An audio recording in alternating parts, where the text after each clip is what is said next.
जो लोग मेरे इस चैनल पर नए हैं या फिर मेरा ये वीडियो किसी और सोशल मीडिया प्लेटफॉर्म पर देख रहे हैं, वो मेरा YouTube channel political Tamasha with doctor Arshi को सब्सक्राइब करके वहां पे लगी बेल आइकॉन को जरूर दबा दें ताकि आपको हमारे आने वाले हर वीडियो की अपडेट्स मिलती रहे। और दोस्तों, अगर आपको हमारा काम पसंद आता है, हमारे वीडियोस पसंद आते हैं तो www.patreon.com/dr अर्शी खान पर जाकर डोनेट करके आप हमारे काम को सपोर्ट कर सकते हैं। तो चलिए आज के सियासी तमाशे के सफर को शुरू करते हैं।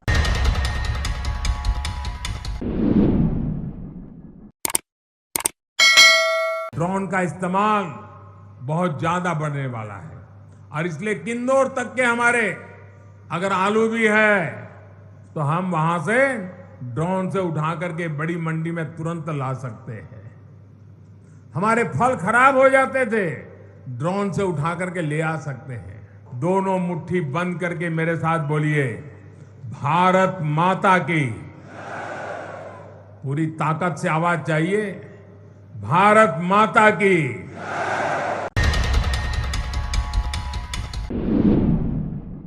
प्राइम मिनिस्टर नरेंद्र मोदी ने यूक्रेन के प्रेसिडेंट जेलेंस्की से फोन पर बात करके कहा था कि भारत रूस और यूक्रेन की सुलह कराने को तैयार है। दोनों मुल्कों के बीच चल रही जंग बंद हो जानी चाहिए। अब अहम बात यह है कि इंडियन मीडिया ने ट्यूसडे को इस खबर को काफी प्रायोरिटी देते हुए दिखाया था, लेकिन यूक्रेन के प्रेसिडेंट जेलेंस्की ने नरेंद्र मोदी को रूस से सुलह कराने के मसले पर जो जवाब दिया, वो पूरी बात इंडियन मीडिया ने आपके सामने नहीं रखी। मतलब जेलेंस्की ने मोदी से और क्या क्या कहा, उसको इंडियन मीडिया ने गोलमोल कर दिया है। खैर, यूक्रेन के प्रेसिडेंट ने नरेंद्र मोदी को क्या जवाब दिया वो तो हम जानेंगे ही, लेकिन उससे पहले यूक्रेन में चल रही जंग की मौजूदा यानी एक्चुअल सिचुएशन क्या है उसको जान लीजिए, ताकि आप नरेंद्र मोदी के यूक्रेन के प्रेसिडेंट जेलेंस्की को फोन करने के मकसद को समझ सकें। क्योंकि जेलेंस्की से बात करने से पहले नरेंद्र मोदी ने रूस के प्रेसिडेंट पुतिन से बात करी थी और अमेरिकी मीडिया ने मोदी और पुतिन की हुई बात को खूब उछाला था।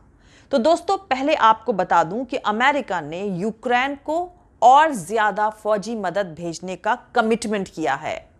जो बाइडेन एडमिनिस्ट्रेशन ने कहा है कि वो यूक्रेन को $62.5 करोड़ की फौजी मदद फौरन भेज रहा है। वहीं रूस ने इस अमेरिकी मदद पर बेहद शार्प रिएक्शन देते हुए कहा है कि इससे रूस के लिए बड़ा खतरा पैदा हुआ है और अमेरिका अब इस जंग का हिस्सा बन रहा है। रूस ने खुलकर साफ साफ कहा है कि यूक्रेन को फौजी मदद भेजने के अमेरिका के इस फैसले से अमेरिका और रूस के बीच सीधे फौजी झगड़े का खतरा बढ़ गया है। अमेरिका में रूस के एम्बेसडर एनाटोली एंटोनोफ ने वार्निंग देते हुए कहा है कि हम अमेरिका के उकसावे के ऐसे कदम को रोकने की अपील करते हैं जिनके बेहद संजीदा नतीजे हो सकते हैं। दरअसल दोस्तों, हाल के कुछ हफ्तों में जंग के मैदान में यूक्रेन के हाथों कई झटके झेलने के बाद रूस का कहना है कि वो अपनी पूरी कैपेबिलिटी से अपनी हिफाजत करेगा। रूस ने न्यूक्लियर हथियार इस्तेमाल करने की पॉसिबिलिटी को भी नहीं नकारा है। दरअसल यूक्रेन के मुताबिक उसने उन इलाकों में बड़ी बढ़त हासिल करी है जिन्हें रूस ने अपने में मिलाने का ऐलान किया था। जेलेंस्की का कहना है कि उनके फाइटर रुकने वाले नहीं हैं और ये अब बस कुछ वक्त की ही बात है जब यूक्रेन कब्जा करने वालों को अपनी जमीन से खदेड़ देगा। तो दोस्तों, हकीकत यह है कि यूक्रेन की फौज 3 इलाकों खेरसोन, खार्किव और डोनेस्क में रूसी सेनाओं की तरफ बढ़ रही है।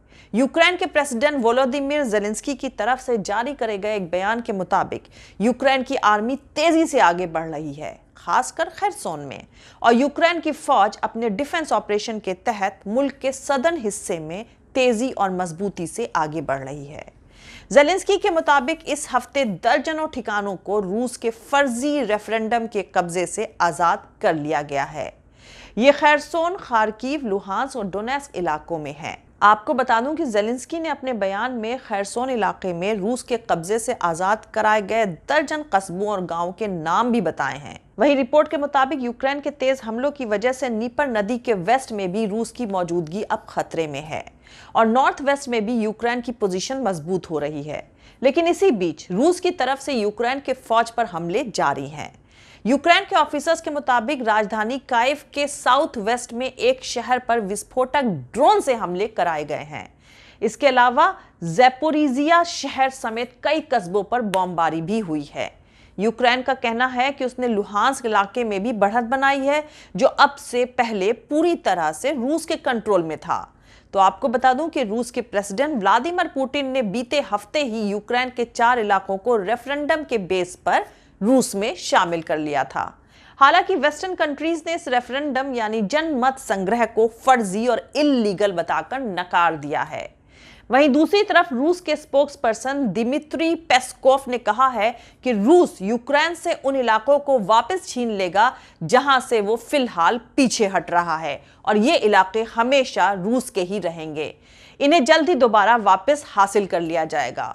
और इन तमाम फौजी एक्टिविटीज के बीच रूस के प्रेसिडेंट पुतिन ने 3 लाख नए फौजियों की भर्ती का ऐलान किया था, जिसके बाद से 2 लाख से ज्यादा सोल्जर्स रूस की आर्मी में शामिल हो चुके हैं। और ये नए सोल्जर्स रोस्तोव ऑन डोन शहर के पास ट्रेनिंग सेंटर में निशाना लगाने की प्रैक्टिस करते दिख रहे हैं।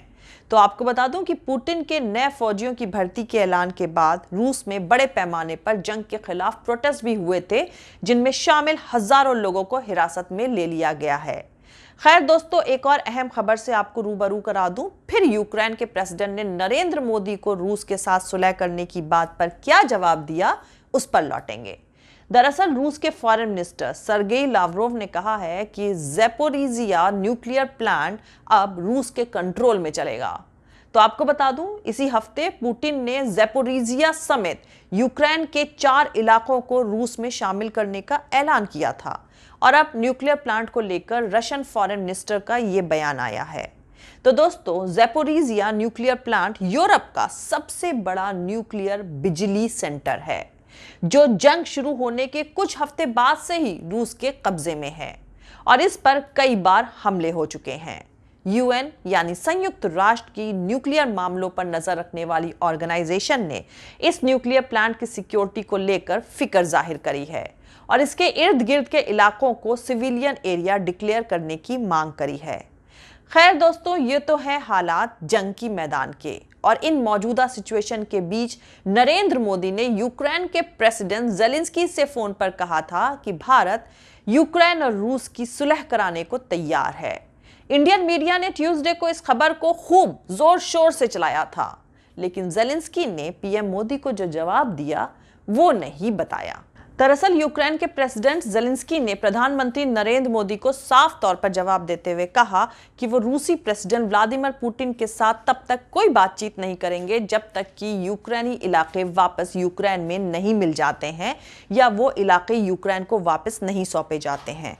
तो आपको बता दूं कि पीएम मोदी ने दोनों मुल्कों के बीच सुलह कराने के लिए ट्यूसडे को ज़ेलेंस्की से फोन पर बात करी थी, और उन्होंने दुश्मनी को जल्द से जल्द खत्म करने और बातचीत को डिप्लोमेसी के रास्ते पर आगे बढ़ाने की जरूरत को दोहराया था।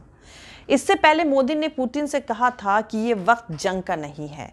तब अमेरिकी मीडिया ने मोदी के इस बयान को खूब उछाला था, और कुछ अमेरिकी ऑफिसर्स ने मोदी की तारीफ भी करी थी। कहा जा रहा है कि इससे ही एक्साइटेड होकर पीएम मोदी ने ट्यूसडे को सीधे ज़ेलेंस्की से बात कर डाली। वहीं दूसरी तरफ कुछ जानकारों का कहना है कि शायद यूक्रेन जंग में फंसे हुए पुतिन के तरफ से कोई इशारा दिया गया था, जिसके चलते नरेंद्र मोदी ने ज़ेलेंस्की को फोन किया। रिपोर्ट के मुताबिक ज़ेलेंस्की ने पीएम मोदी को यूक्रेन आने का इन्विटेशन भी दिया है, पर यह साफ नहीं है कि मोदी वॉर टॉर्न यूक्रेन जाएंगे या नहीं, और उन्होंने ज़ेलेंस्की की दावत कबूल करी है या नहीं। खैर, यूक्रेन की तरफ से इस बातचीत के दिए गए ब्यौरे में कहा गया है कि ज़ेलेंस्की ने मोदी से कहा है कि रूस बातचीत के लिए तैयार नहीं था, और जानबूझकर इस प्रोसेस को शुरू करने के बजाय यूक्रेन को अल्टीमेटम देता रहा। तो दोस्तों, अगर साफ साफ सिंपल लैंग्वेज में कहा जाए तो मोदी की तरफ से दी गई रूस के साथ सुलह की पेशकश को यूक्रेन के प्रेसिडेंट ज़ेलेंस्की ने ठुकरा दिया है।